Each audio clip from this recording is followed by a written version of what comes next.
नमस्कार। आज हम एक ऐसे सवाल पर गहराई से चर्चा कर रहे हैं जो काफी समय से सुर्खियों में है। सवाल ये कि आखिर क्या वजह है कि भारत अमेरिका से डरता हुआ या कह सकते हैं कि उसकी हर बात मानता हुआ नजर नहीं आता। बिल्कुल। दशकों से हमने देखा है कि वैश्विक मंच पर अमेरिका का एक दबदबा रहा है।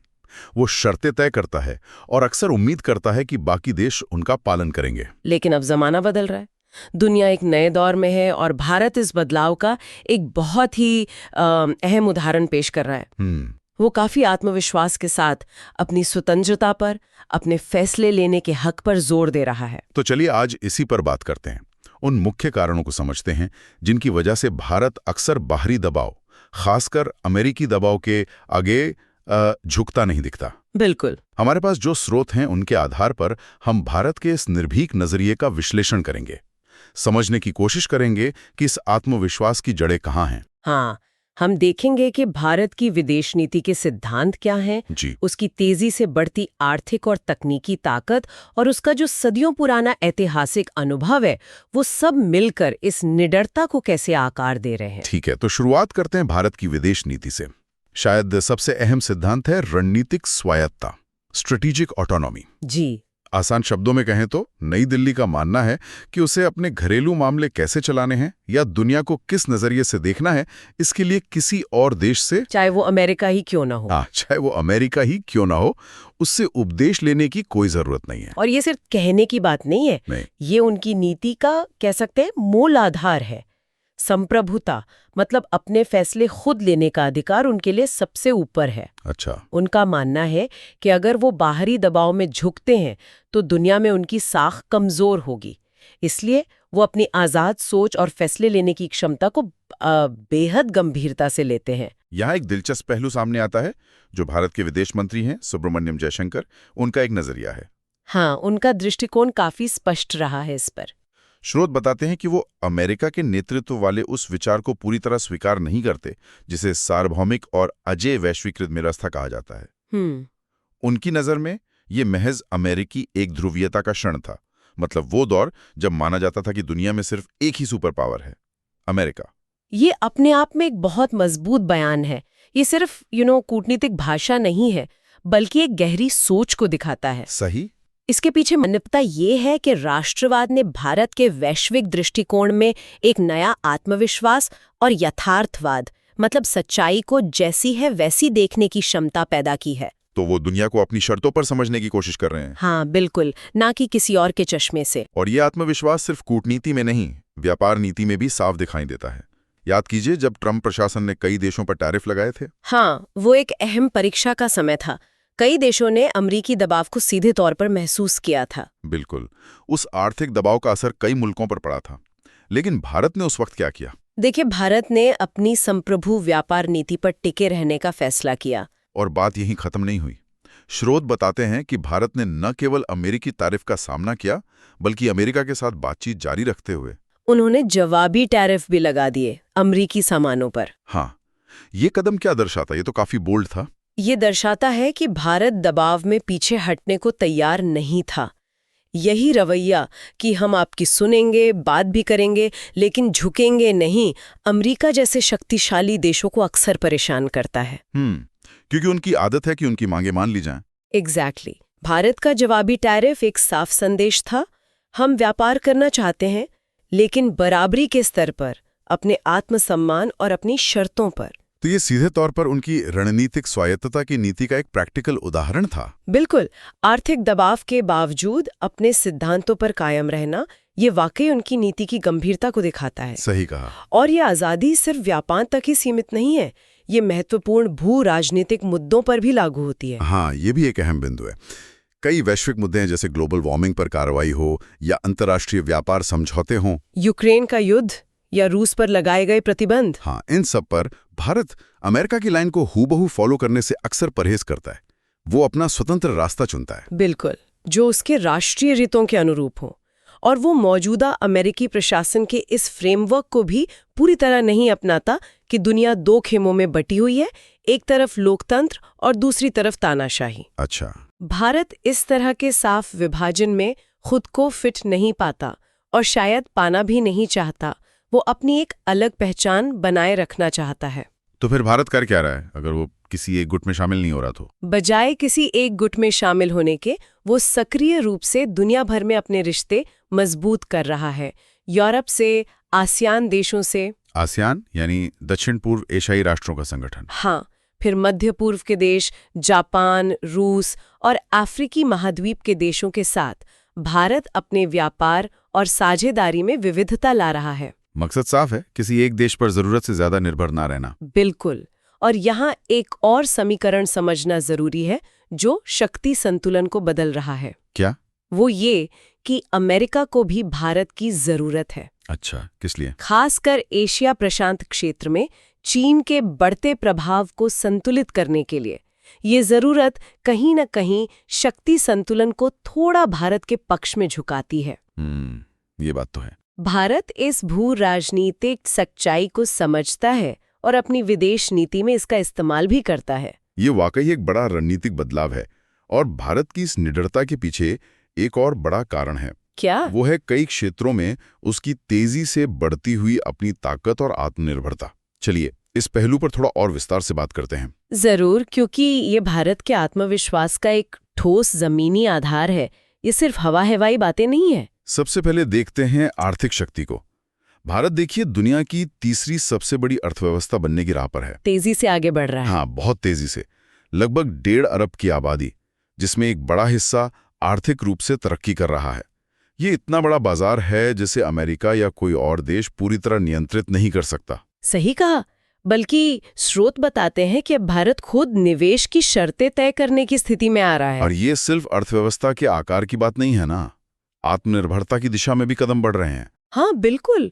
तकनीकी क्षेत्र को ही ले लीजिए। भारत अपना 5G नेटवर्क विकसित करने पर काम कर रहा है। चिप्स बनाने की योजनाएं हैं। हाँ, सेमीकंडक्टर चिप्स बनाने की महत्वाकांक्षी योजनाएं हैं। आर्टिफिशियल इंटेलिजेंस AI में निवेश बढ़ रहा है और उसका अपना डिजिटल भुगतान सिस्टम UPI तो खैर कमाल ही कर रहा है। हाँ, वो तो दुनिया भर में अपनी सफलता का परचम लहरा रहा है। कई देश अब इसे अपनाने में दिलचस्पी दिखा रहे हैं। तो ये सब क्या दिखाता है? ये दिखाता है कि भारत अब महत्वपूर्ण तकनीकों के लिए दूसरों पर निर्भर रहने के बजाय खुद सक्षम बनना चाहता है। चंद्रमा के दक्षिणी ध्रुव पर सफलतापूर्वक उतरना? हाँ, खासकर उस समय जब रूस और अमेरिका के हालिया प्रयास सफल नहीं हुए थे। ये सिर्फ एक वैज्ञानिक उपलब्धि नहीं थी। इसका एक गहरा मनोवैज्ञानिक असर हुआ। बिल्कुल। ये दुनिया के तकनीकी मंच पर भारत के मजबूती से कदम रखने का ऐलान था। इसने संदेश दिया कि भारत अब जटिल तकनीकी चुनौतियों का सामना करने और उनमें सफल होने में सक्षम है। ये आत्मविश्वास को बढ़ाने वाली बात है। हाँ, उस सफलता ने निश्चित रूप से दुनिया भर का ध्यान खींचा। अच्छा, तकनीकी और आर्थिक ताकत के अलावा सैन्य ताकत भी तो एक अहम पहलू है। बिल्कुल। भारत के पास एक बड़ी और मजबूत सेना और नौसेना है। स्रोत बताते हैं कि उसके पास ऐसी मिसाइलें हैं जो दूर तक मार कर सकती हैं। पनडुब्बियां हैं जो चुपके से ऑपरेट कर सकती हैं। हाँ, और अपने सैटेलाइट्स हैं जो सटीक निगरानी और हथियारों के मार्गदर्शन में मदद करते हैं। लेकिन सिर्फ हथियार होना ही काफी नहीं होता है ना? सही कहा। स्रोत इस बात पर भी जोर देते हैं कि भारत ने अपनी रक्षा के लिए इन क्षमताओं का जरूरत पड़ने पर इस्तेमाल करने की इच्छा भी दिखाई है। ये उस पुरानी धारणा को तोड़ता है कि भारत केवल एक सॉफ्ट पावर है, यानी सिर्फ सांस्कृतिक प्रभाव वाला देश। अब उसकी सैन्य ताकत और उसका इस्तेमाल करने का उसका संकल्प दोनों दुनिया के सामने स्पष्ट है। तो ये संकल्प भी उसके आत्मविश्वास का एक स्रोत है। निश्चित रूप से। तो अगर हम इन सबको जोड़ें, बढ़ती आर्थिक ताकत, तकनीकी आत्मनिर्भरता की ओर बढ़ते कदम और मजबूत सैन्य क्षमता के साथ उसका इस्तेमाल करने का इरादा, तो ये तस्वीर साफ होती है कि भारत बाहरी दबाव का सामना करने में पहले से कहीं ज्यादा सक्षम क्यों महसूस करता है। हाँ बिल्कुल। जब कोई देश महत्वपूर्ण क्षेत्रों में आत्मनिर्भर होता है तो बाहरी दबाव का उस पर असर स्वाभाविक रूप से कम हो जाता है। सही। और चंद्रयान जैसी सफलताएं सिर्फ तकनीकी नहीं बल्कि वैश्विक मंच पर मनोवैज्ञानिक बढ़त भी दिलाती हैं। ये भारत के बढ़ते आत्मविश्वास को और पुख्ता करती हैं और दुनिया को भी एक नया संदेश देती हैं। इन ठोस शक्तियों के अलावा एक और चीज है भारत का सांस्कृतिक प्रभाव, जिसे हम सॉफ्ट पावर कहते हैं। हाँ, वो भी बहुत महत्वपूर्ण है। बॉलीवुड की फिल्में और संगीत, दुनिया भर में पसंद किया जाने वाला भारतीय खाना, भारतीय दर्शन, योग, आध्यात्मिकता, ये सब वैश्विक स्तर पर अपनी जगह बना रहे हैं। यहाँ दिलचस्प बात यह है कि ये सांस्कृतिक फैलाव भारत की वैश्विक पहचान को कैसे मजबूत करता है। देखिए, ये आर्थिक या सैन्य ताकत से अलग है, लेकिन दुनिया के साथ भारत का एक भावनात्मक और सांस्कृतिक जुड़ाव बनाता है।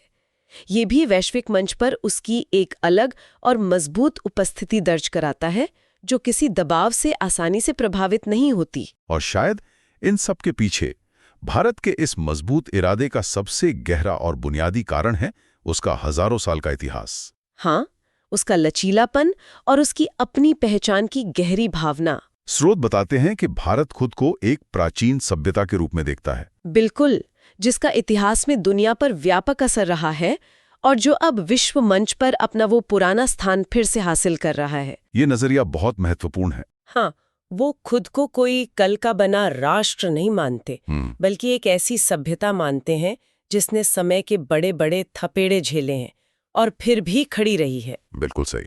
भारत ने सदियों तक बाहरी आक्रमण झेले हैं, उपनिवेशवाद का लंबा दौर देखा है, बाहरी ताकतों द्वारा लूटपाट सही है, बिल्कुल, भयानक गरीबी का सामना किया है। लेकिन स्रोत इस बात पर जोर देते हैं कि हर मुश्किल दौर के बाद भारत किसी न किसी रूप में और मजबूत होकर उभरा है। ये जो युद्ध परीक्षित या कह लीजिए बैटल टेस्टेड पहचान है, ये बहुत मायने रखती है। ये समझाती है कि ये गहरा लचीलापन भारत को ये विश्वास क्यों देता है कि अमेरिकी दबाव या उनके द्वारा लगाए गए व्यापारिक टैरिफ या पश्चिमी मीडिया में चलने वाली नकारात्मक खबरें, ये सब बाहरी ताकतें भले ही रफ्तार धीमी कर दें, हाँ, भले ही उसके आगे बढ़ने की रफ्तार को कुछ समय के लिए धीमा कर दें, लेकिन उसे रोक नहीं सकती। ये आत्मविश्वास अंदर से आता है, हजारों साल के अनुभव से। स्रोत के अनुसार ये एक ऐसी आंतरिक शक्ति है जिसे अमेरिका या कोई और बाहरी ताकत न तो डरा सकती है और न ही अपनी मर्जी से चला सकती है। बिल्कुल, क्योंकि भारत ने अपने इतिहास में इससे कहीं ज्यादा बुरे दौर देखे हैं और उनसे पार पाया है। ये ऐतिहासिक अनुभव उसके डीएनए का हिस्सा बन चुका है। तो अगर हम इन सभी कड़ियों को जोड़कर देखें, रणनीतिक स्वायत्तता का सिद्धांत, बढ़ती आर्थिक और तकनीकी ताकत, मजबूत होती सैन्य क्षमता और उसे इस्तेमाल करने का इरादा, दुनिया भर में फैले रिश्ते, सांस्कृतिक प्रभाव और सबसे बढ़कर हजारों साल का ऐतिहासिक लचीलापन, हाँ, तो इसका कुल मतलब यही निकलता है कि भारत अमेरिका से इसलिए नहीं डरता क्योंकि वो अपनी अटूट संप्रभुता के सिद्धांत पर चलता है। उसकी आत्मनिर्भरता लगातार बढ़ रही है। उसने वैश्विक गठबंधनों का एक विविध जाल बिछाया है और उसके पास एक गहरा ऐतिहासिक आत्मविश्वास है जो उसे किसी भी दबाव का सामना करने का हौसला देता है। वो ट्रंप के टैरिफ का सामना करने और जवाबी कार्रवाई करने में इसीलिए सक्षम महसूस करता है। सही। इसलिए वो उम्मीद करता है कि दूसरे देशों के साथ उसकी साझेदारी, चाहे वो अमेरिका ही क्यों न हो, आपसी सम्मान पर आधारित हो, न कि किसी एक पक्ष के हुक्म पर। अमेरिकी टैरिफ के सामने ना झुकना और अपने राष्ट्रीय हितों को प्राथमिकता देना इसी बदले हुए दृष्टिकोण का एक स्पष्ट उदाहरण है। और अगर हम इसे और बड़े पैमाने पर देखें तो क्या ये कहना गलत होगा कि वो दौर शायद अब पीछे छूट रहा है जहां अमेरिका अकेले ही दुनिया की नीतियां तय कर सकता था? मुझे लगता है ये कहना बिल्कुल गलत नहीं होगा। भारत का ये मजबूत और स्वतंत्र रवैया इस उभरती हुई नई बहुध्रुवीय दुनिया का एक जीता जागता सबूत है। अच्छा। ये दिखाता है कि अब दुनिया में शक्ति के कई केंद्र उभर रहे हैं और वो अपनी शर्तों पर अपने हितों को ध्यान में रखते हुए दुनिया के साथ जुड़ना चाहते हैं। अमेरिका को भी इस नई वास्तविकता के साथ तालमेल बिठाना होगा। तो आज हमने विस्तार से समझा कि भारत वैश्विक मंच पर खासकर अमेरिका के सामने इतना आत्मविश्वास क्यों दिखा रहा है।